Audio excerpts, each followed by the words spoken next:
ಪ್ರಧಾನಮಂತ್ರಿಯವರ ಪ್ರತಿ ತಿಂಗಳ ಮನ್ ಕಿ ಬಾತ್ಗೆ 120 ತಿಂಗಳು ಆಗಿದೆ.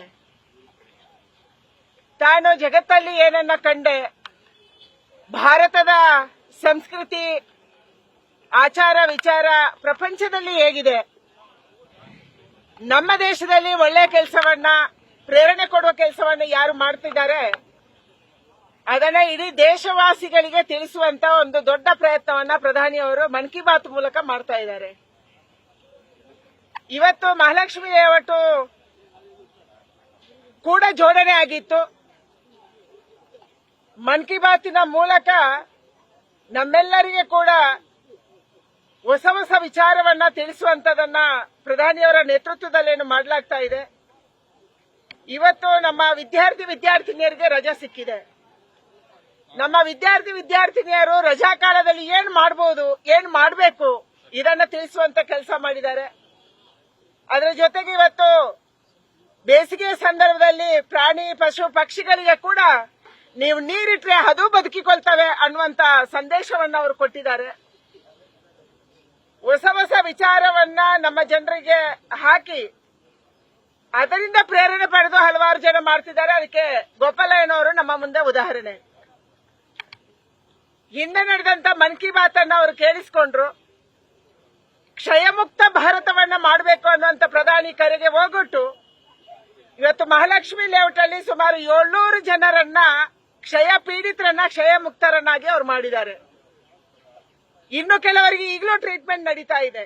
ಒಂದು ಟ್ರೀಟ್ಮೆಂಟ್ ಕೊಡುವಂತದ್ದು, ಎರಡನೇದು ಅವರಿಗೆ ಪೋಷಕಾಂಶಗಳನ್ನು ಕೊಡುವಂತದ್ದು, ಫುಡ್ ಕಿಟ್ ಕೊಡುವಂತದ್ದು, ಅವರನ್ನ ನಿರಂತರವಾಗಿ ಫಾಲೋ ಅಪ್ ಮಾಡುವಂತ ಕೆಲಸವನ್ನ ಮನ್ ಕಿ ಬಾತ್ ಇಂದ ಪ್ರೇರಣೆ ಪಡೆದು ಗೋಪಾಲಯ್ಯನವರು ಮಾಡಿದ್ದಾರೆ. ಅದಕ್ಕಾಗಿ ಇವತ್ತು ಮಹಾಲಕ್ಷ್ಮಿ ಲೇಔಟ್ ಕೂಡ ದೇಶದ ಜೊತೆಗೆ ಜೋಡಣೆ ಆಗಿತ್ತು. ಅದಕ್ಕಾಗಿ ನಾವು ವೀಕ್ಷಣೆ ಮಾಡಕ್ಕೆ ಕೇಳಿಸ್ಕೊಳ್ಳಕ್ಕೆ ಬಂದಿದ್ದೀವಿ. ತುಂಬಾ ಆನಂದ ಆಗಿದೆ, ಖುಷಿ ಆಗಿದೆ.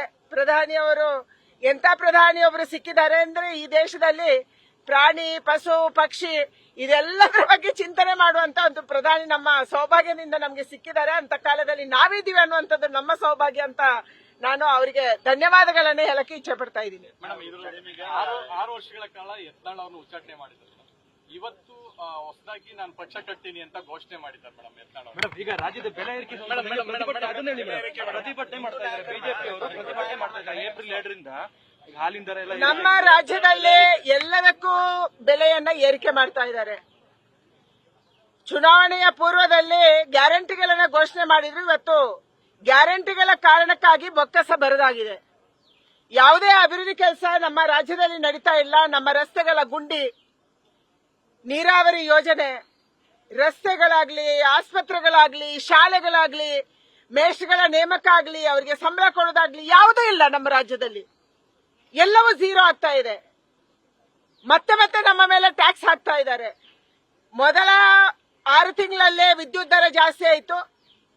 ಹಿಂದೆ ಇದ್ದಂತ ವಿದ್ಯುತ್ ದರಕ್ಕೆ 1.5 ಪಟ್ಟು ಜಾಸ್ತಿ ವಿದ್ಯುತ್ ದರವನ್ನ ಅವತ್ತು ಮಾಡಿದ್ರು. ಮತ್ತೆ ಇವತ್ತು ಜಾಸ್ತಿ ಮಾಡಕ್ ಹೊರಟಿದ್ದಾರೆ. ಹಾಲಿನ ದರ ಜಾಸ್ತಿ ಆಯ್ತು, ಬಸ್ಸಿನ ರೇಟ್ ಜಾಸ್ತಿ ಆಯ್ತು, ಮೆಟ್ರೋ ರೇಟ್ ಜಾಸ್ತಿ ಮಾಡಿದ್ರು, ನಮ್ಮ ರಿಜಿಸ್ಟ್ರೇಷನ್ ವ್ಯಾಲ್ಯೂ ಅನ್ನು ಜಾಸ್ತಿ ಮಾಡಿದ್ರು. ಎಲ್ಲದಕ್ಕೂ ಕೂಡ ಟ್ಯಾಕ್ಸ್ ಹಾಕುವಂತ, ತೆರಿಗೆ ಹಾಕುವಂತ ಒಂದು ಸರ್ಕಾರ ಇಲ್ಲಿ ಇದೆ. ಅಂದ್ರೆ ಸರ್ಕಾರದಲ್ಲಿ ದುಡ್ಡಿಲ್ಲ, ಇರುವ ದುಡ್ಡನ್ನ ಭ್ರಷ್ಟಾಚಾರ ಮಾಡು, ಇಲ್ಲ ಗ್ಯಾರಂಟಿಗಳಿಗೆ ಕೊಡು.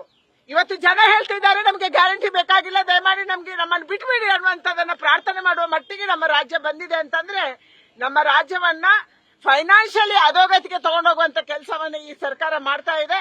ಒಂದು ಕಡೆ ಕುರ್ಚಿಯ ಗುದ್ದಾಟ, ಒಬ್ರು ಹೋಗಿ ಜಿಲ್ಲೆಗಳಲ್ಲಿ ರಿವ್ಯೂ ಮೀಟಿಂಗ್ ಮಾಡ್ತಾ ಇಲ್ಲ. ಯಾವ ಮಂತ್ರಿ ರಿವ್ಯೂ ಮೀಟಿಂಗ್ ಮಾಡ್ತಿದ್ದಾರೆ? ಮುಖ್ಯಮಂತ್ರಿ ಯಾವ ಜಿಲ್ಲೆಗೆ ಹೋಗಿ ರಿವ್ಯೂ ಮೀಟಿಂಗ್ ಮಾಡ್ತಿದ್ದಾರೆ? ಒಂದೇ ಒಂದು ರಿವ್ಯೂ ಮೀಟಿಂಗ್ ಆಗ್ತಾ ಇಲ್ಲ. ಜನರ ಕಷ್ಟ ಏನು ಅಂತ ಕೇಳ್ತಾ ಇಲ್ಲ. ಈಗಲೇ ನಾವು ಏಪ್ರಿಲ್ನ ಮಾರ್ಚಿನ ಕೊನೆಯಲ್ಲಿದ್ದೀವಿ. ಕುಡಿಯುವ ನೀರಿಗೆ ಹಾಹಾಕಾರ ಎದ್ದಿದೆ. ಇದನ್ನು ಯಾರು ಕೇಳೋರಿಲ್ಲ. ಇಂಥ ಒಂದು ಕೆಟ್ಟ ಸರ್ಕಾರ, ದುರಾಡಳಿತ ಸರ್ಕಾರ, ಭ್ರಷ್ಟಾಚಾರ ಸರ್ಕಾರ ಇವತ್ತು ಜನರನ್ನ ಪೂರ್ತಿಯಾಗಿ ಲೂಟಿ ಮಾಡ್ತಾ ಇರುವಂತ ಸರ್ಕಾರ ಕರ್ನಾಟಕದಲ್ಲಿ ಇದೆ. ಇದರ ವಿರುದ್ಧ ನಾವು ಹೋರಾಟ ಮಾಡ್ತೀವಿ ಮತ್ತು ಜೋರಾಗಿ ಹೋರಾಟ ಮಾಡ್ತೀವಿ. ಸರ್ಕಾರದ ಕಣ್ಣು ತೆರಿಬೇಕು. ಸರ್ಕಾರದ ಕಿವುಡಾಗಿದೆ. ಇವತ್ತು ಕಣ್ಣು ಮುಚ್ಕೊಂಡಿದೆ, ಕಿವುಡು ಆಗಿದೆ. ಅದಕ್ಕೆ ಅದನ್ನ ಕಿವುಡುತನವನ್ನ ಸರಿಯಾಗಿ ಕೇಳಿಸುವಂತ ಡಾಕ್ಟರ್ ಕೆಲಸವನ್ನ ನಾವು ಮಾಡೋರಿದ್ದೀವಿ. RSS ಕಚೇರಿಗೆ ಮೋದಿ ಅವರು ಭೇಟಿ ಕೊಟ್ಟಿರುವುದು ಸಾಕಷ್ಟು ಕುತೂಹಲ ಇತ್ತು. ಮೋದಿ ಅವರು ಇದರಲ್ಲಿ ಏನು ಕುತೂಹಲ ಇಲ್ಲ. ಅಲ್ಲಿ ಶಿಲಾನ್ಯಾಸದ ಕಾರ್ಯಕ್ರಮ ಇದೆ. ಆ ಶಿಲಾನ್ಯಾಸದ ಕಾರ್ಯಕ್ರಮವನ್ನ ದಲ್ಲಿ ಭಾಗವಹಿಸಕ್ ಹೋಗಿದ್ದಾರೆ. ಯುಗಾದಿ ಇದೆ, RSS ಗೆ ಯುಗಾದಿ ಅಂದ್ರೆ ಒಂದು ವಿಶೇಷವಾದಂತ ಪರ್ವ. ಅದಕ್ಕಾಗಿ ಯುಗಾದಿಯಲ್ಲಿ ಭಾಗವಹಿಸುವುದು ಮತ್ತು ಕಾರ್ಯಕ್ರಮದಲ್ಲಿ ಭಾಗವಹಿಸುವುದಕ್ಕಾಗಿ ಮೋದಿ ಅವರು ಹೋಗಿದ್ದಾರೆ. ಮೋದಿ ಒರಿಜಿನಲ್ಲೇ RSS ಅವರು ಒಬ್ಬ ಪ್ರಚಾರಕರಾಗಿ ಅವರು ಭಾರತೀಯ ಜನತಾ ಪಾರ್ಟಿ ಜವಾಬ್ದಾರಿಯನ್ನು ತಗೊಂಡ್ರು. ಇವತ್ತು ದೇಶದ ಪ್ರಧಾನಿಯಾಗಿದ್ದಾರೆ.